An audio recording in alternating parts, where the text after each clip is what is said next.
Hello, hello. Alors, on fait un petit live court depuis ma voiture. Faites-moi un petit coucou quand vous êtes là. Je fais mon petit réglage pour que vous puissiez être informés. De ce live, on va parler, on va rebondir sur la story que j'ai mis hier. Disons que la story que j'ai mis hier va me permettre de rebondir sur le live d'aujourd'hui. Hier, j'ai mis en story. J'ai partagé quelque chose et c'est vrai que c'était pas au sens général. Alors je me suis rendu compte avec les différents messages que j'ai pu recevoir aujourd'hui que ça avait pu être pris dans le sens général. J'ai partagé que la deuxième partie de l'année 2019 avait été super pour moi. Enfin super, que 2020-2021 avaient été des années aussi extraordinaires. Et coucou Seb. Et ça a amené sur le groupe que je lance en janvier, donc pour avoir une année 2022 absolument fabuleuse. Et c'est vrai que j'ai partagé ça et je me suis pas... Moi je l'ai partagé comme ça spontanément, comme tout ce que je fais. Et je me suis rendu compte dans les différents messages, ce matin j'ai commencé à ouvrir les différents messages que j'ai reçus. Et je me suis rendu compte que parfois ça avait été saisi de façon générale parce que j'ai des personnes qui me disaient « Ah bah non, moi 2019 c'était... pas génial, 2020 c'était vraiment pas génial, 2021 mais vous avez vu l'année qu'on a eue, on peut pas dire que c'était super, etc. » Donc c'est vrai, je parlais de moi en fait. Pour moi, la deuxième partie de l'année 2019 a été extra, 2020 a été génial, 2021 a été génial. Oui, je sais qu'on a vécu des choses particulières et je vis pas dans un monde parallèle, je suis dans le même monde que vous. Et en effet, il y a eu cet épisode du Covid, mais pardon, vraiment pardon. Moi, j'ai vécu une année 2020 extraordinaire. Une année 2021 extraordinaire. Et 2022, je sais que ça va être vraiment encore une année avec un autre niveau parce que j'ai tellement de projets qui sont en train d'éclore que je le sais. Ça va être une année extraordinaire. Pourquoi je vous dis ça? Parce que s'aimer soi-même, s'aimer suffisamment, ça veut pas dire... Ah, attendez, je vais fermer la fenêtre parce qu'il y a un peu de bruit. J'ai du passage autour, je voudrais pas que ça qu'il y ait des interférences. S'aimer soi-même, s'aimer suffisamment, ça veut dire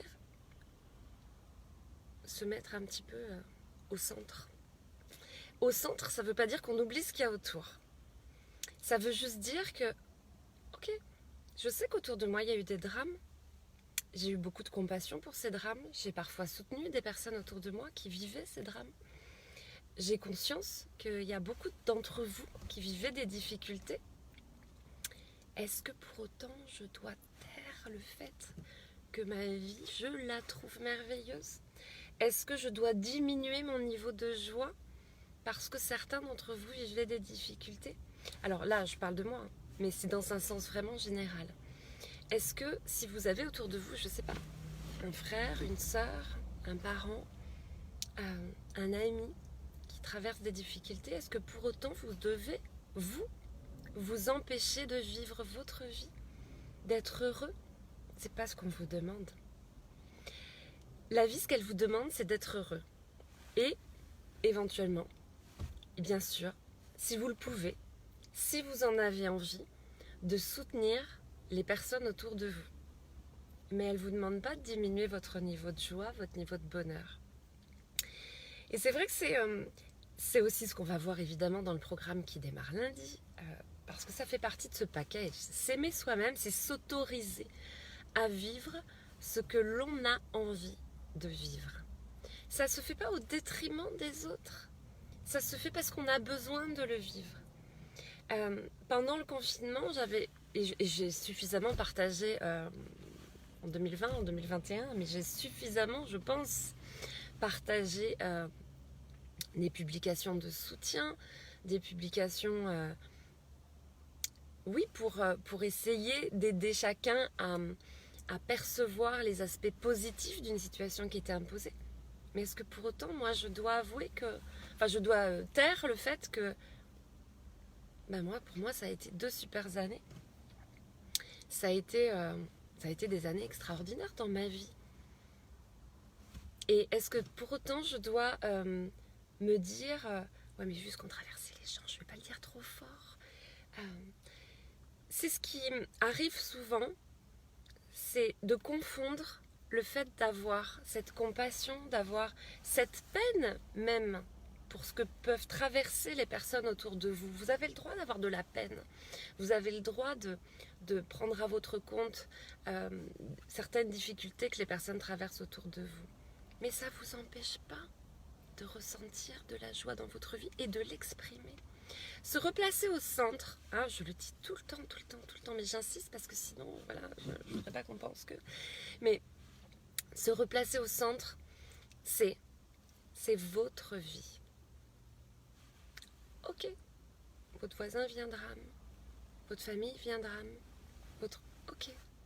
Mais ça ne vous empêche pas, vous, d'exposer le fait que peut-être à ce moment-là, vous, dans votre vie, peut-être, je dis bien peut-être, que en parallèle de cette difficulté, vous, personnellement, vous vivez quelque chose qui est peut-être très très chouette.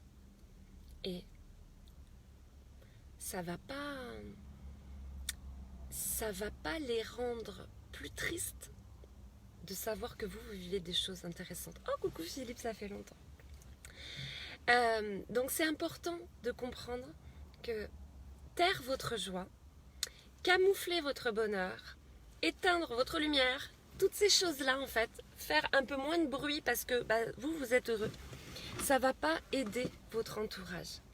Alors il ne s'agit pas évidemment d'aller narguer les gens. Et il se trouve que pour reprendre cet aspect-là, moi on est bien d'accord, on est sur des réseaux sociaux, hein, donc je veux dire forcément ce qu'on partage, il y a forcément des personnes qui peuvent se sentir heurtées, mais ça leur appartient. Est-ce que parce qu'il y a un drame à un moment donné, on doit se dire « Ok, il y a un drame, je dis rien. Ok, il y a telle personne qui est morte, alors hop, excusez-moi, je reçois un truc en même temps, je sais que ça coupe les lives. Est-ce que voilà, il y a ce drame qui est en train de se jouer. Oh ouais, mais moi je fais un truc super, je viens de rencontrer une personne géniale, j'ai des papillons dans le ventre, je suis super joyeuse. Mais je vais pas le dire. Mais est-ce que vous pensez que ça va aider les personnes qui traversent le drame? Et puis, est-ce que c'est juste pour vous? Et se poser cette question, faire ce qui est juste pour soi, coucou Kim, faire ce qui est juste pour soi, évidemment, hein, sans avoir l'intention de faire du mal aux autres. Hein, bien évidemment, l'intention première, c'est pas de faire du mal aux autres. Bonjour Bernard. Faire ce qui est juste pour soi, ça peut passer aussi par faire éclater son bonheur aux yeux du monde, même si on sait que ce monde traverse des difficultés. Alors évidemment, hein, je n'ai pas réfléchi quand j'ai partagé ça et j'ai conscience qu'il y a des personnes qui ont vécu des deuils, qui ont vécu des séparations, qui ont vécu des choses très très très très compliquées. Mais excusez-moi, mes années 2019, 2020, 2021, elles ont été extra. Et je pense que ça enlève rien à personne que de dire que ces années ont été extra. On va en parler. Dans ce programme, je vais aussi vous apprendre à justement dissocier la peine des autres de la vôtre. Ça ne veut pas dire que vous ne les soutenez pas. Dans mon entourage, il y a des personnes qui ont vécu des drames sur ces années-là. Des événements qui étaient difficiles. Mais soutenir les personnes, ça ne veut pas dire prendre à son compte ces événements difficiles. Il faut arriver à dissocier ça. Et puis surtout, il faut s'autoriser à être heureux. Parce que la vie, vous le savez, je le dis souvent, la vie, elle envoie des choses extraordinaires, puis elle envoie des trucs qui ne sont pas très sympas. Et ça n'a aucun intérêt de se rajouter des choses qui n'existent pas sur son propre chemin. Si, je ne sais pas, je donne un exemple, votre meilleur ami perd un membre de sa famille, c'est pas parce que vous allez bien évidemment la soutenir, vous allez bien évidemment faire le maximum pour être là, si vous en avez envie, si c'est important pour vous. Je le répète à chaque fois, c'est pas un manque d'empathie, c'est que faire ce qui est important pour soi, c'est de l'amour de soi. C'est vraiment se respecter. Mais à partir du moment où vous aimez les gens, vous avez envie de le faire, on est bien d'accord. Donc, vous allez aider cette personne, alors je prends cet exemple de cette meilleure amie, mais ça peut être autre chose, vous allez aider cette personne, mais ça ne veut pas dire pour autant que vous devez amoindrir, vous devez éteindre cette joie et ce bonheur qui peuvent être en vous pour d'autres raisons, bien évidemment. D'accord? Parce que je vois souvent ça des personnes, et puis je le vois, puis bon, du coup, c'est vrai que je rebondis là-dessus, parce que ce matin, j'ai eu quelques messages, j'en ai ouvert quelques-uns, pas encore tous, mais j'en ai ouvert quelques-uns, et vous savez, je le dis souvent, moi aussi je traverse des difficultés, mais ces difficultés, ce sont vraiment les miennes. Ah, c'est gentil, merci Bernard. Oui, bah écoute, avec plaisir. Tu regardes les replays, ils sont dispo, je les laisse. Et puis ils sont aussi sur YouTube, il y en a plein d'autres.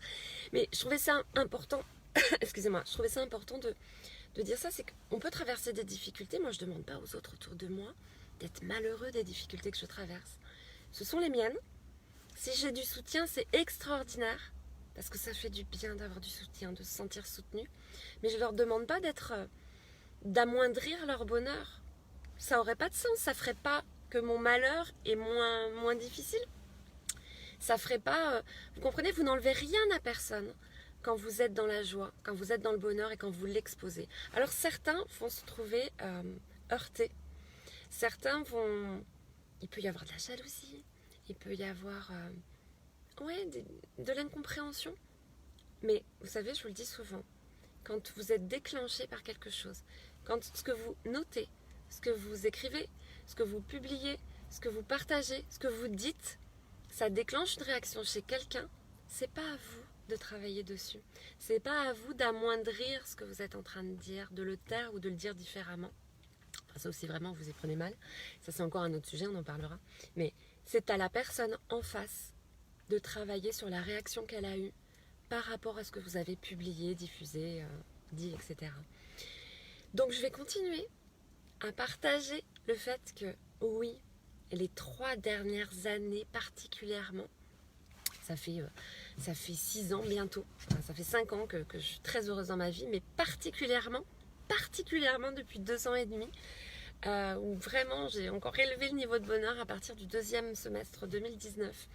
Il y a eu encore des modifications dans ma vie qui ont fait que j'ai encore passé certains niveaux. Et c'est vrai, oui. Et puis je partage mes bonheurs. Je partage aussi parfois mes difficultés. Mais je partage mes bonheurs. Pardon pour ceux que ça va heurter, mais je continuerai à le faire. Pas par égoïsme, mais parce que c'est important de montrer déjà d'une qu'on peut être heureux même dans la difficulté. Et c'est important de montrer que chacun est responsable de sa vie, de ses choix, et qu'à partir de là, chacun fait comme il veut. Alors, évidemment, parfois, comme je le dis souvent, des fois on a le choix entre la peste et le choléra, donc c'est un peu compliqué, mais ça reste un choix. Donc, pardon pour ceux que ça a heurté, j'ai bien conscience que 2020 a pu être une année difficile pour beaucoup, 2021 aussi, mais moi ça a été des années extra. Alors pas forcément dans tous les domaines, mais si je regarde 2020, je fais waouh. Si je regarde 2021, je fais waouh. Et si je regarde 2022, je peux vous assurer que je sais que ça va être une belle année. Il y aura sans doute des drames, il y aura sans doute des difficultés. Ok. Mais ça restera une belle année parce que tout part du regard qu'on porte sur les choses et sur les événements. Donc continuez à être qui vous êtes et n'éteignez pas cette lumière que vous avez en vous. N'éteignez pas votre joie, n'éteignez pas votre bonheur. Ne le diminuez pas parce que ça risque de heurter certains autour de vous. Parce que dans le même temps, je finirai là-dessus, ça donne aussi beaucoup d'espoir aux personnes autour de vous de voir que ça existe. Quand on est triste, je sais pas, je prends un exemple, vous venez d'être quitté et puis au même moment, une super amie à vous, un super ami, un proche, votre famille, rencontre l'amour de sa vie. Ah, sur le moment ça tique un peu, ça peut coincer. Mais travaillez sur ça. Travaillez sur pourquoi ça pique, pourquoi ça coince en moi. Et puis, justement, le message que ça donne, c'est ok, bon, moi ça c'est fini. Elle, ça commence. Donc tout est possible.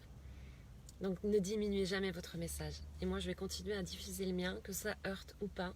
Et j'invite ceux que ça heurte à se poser les questions. Heurte ou en tout cas que ce message déclenche quelque chose chez les personnes qui le lisent. Je les invite, je vous invite, si ça arrive, à travailler sur ces réactions. Parce que la réaction que vous avez, elle vous appartient uniquement à vous. Voilà. Et donc on parlera aussi de tout ça, je perds ma voix, on parlera aussi de tout ça donc dans le programme qui débute lundi, je rappelle, le programme sur l'amour de soi, 3 lives dans un groupe privé. Le lien d'adhésion est sur demande. Je clôture toutes les inscriptions le lundi à midi. Et le lundi à midi va se clôturer également l'inscription pour le pack des 3 programmes, novembre, décembre et janvier. Novembre, donc l'amour de soi. Décembre, sur comment survivre aux fêtes de Noël, enfin aux fêtes de fin d'année. Et janvier, donc pour les meilleures stratégies à mettre en place pour atteindre tous ces objectifs. Voilà ce que je voulais vous dire aujourd'hui. Je vous embrasse bien bien fort et puis soyez vous-même, faites ce qui est bon pour vous. Peu importe ce que les personnes vont penser autour. À partir du moment où vous le faites dans la bienveillance, et qu'il n'y a pas de... que c'est pas fait pour embêter le monde, quoi. Ça n'a pas trop d'intérêt. Je vous embrasse bien fort, je vous souhaite une très belle journée. Il y a un soleil magnifique à Perpignan, je vous en envoie. À bientôt.